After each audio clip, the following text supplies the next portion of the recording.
સરકારશ્રી દ્વારા જાહેર કરાયેલા 2024ના અતિવૃષ્ટિ સહાય પેકેજમાં બગસરા તાલુકાના 2 ગામ વંચિત થતા આવેદનપત્ર આપ્યું। બગસરા તાલુકાના સનાળિયા અને ખીજડીયા 2 ગામોને બાદ કરતા ખેડૂતોમાં ભારે રોષ ફેલાયો। અમારો બગસરા તાલુકાનું અમારું સનાળિયા ગામ અને ખીજડીયા ગામ જે અમે હકીકત અત્યારે ડિક્લેર કરવા આવ્યા છીએ 2024માં અતિવૃષ્ટિના કારણે જે કુદરતી આફતના કારણે આ 2 ગામોને જે નુકસાન થયું છે એમાં બગસરા તાલુકાના આ બંને ગામોમાં સમાવેશ કરવામાં આવ્યો નથી, જેથી કરીને અમે આ આવેદનપત્ર મામલતદાર શ્રી સાહેબ કલેક્ટર શ્રીને અત્યારે આપેલું છે અને એનું ઘટતું કરવા બાબતે અમે આજીજી કરી અને વિનંતી કરી છે। સાહેબે અરજી અમારી સ્વીકારી લીધી છે।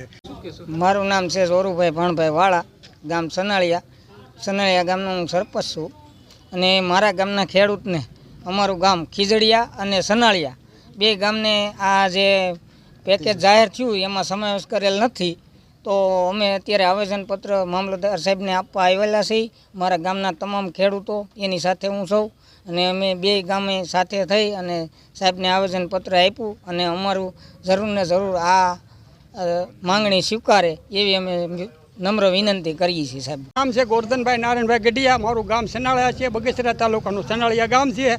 આવેદનપત્ર આપવા અમે વિનંતી કરીએ છીએ અને અમારીથી 1 કિલોમીટર અમારા ગામની અંદર વરસાદ વરસેલો છે, છતાં અમારું ગામ અને ખીજડીયા 2 ગામ આવેલા નથી, તો અમે મામલતદારને નમ્ર વિનંતી કરી છે કે અમારી માંગણી પરિપૂર્ણ કરે। મારું નામ વાળા હિપાભાઈ ઉનડભાઈ, ગામ સનાળિયા।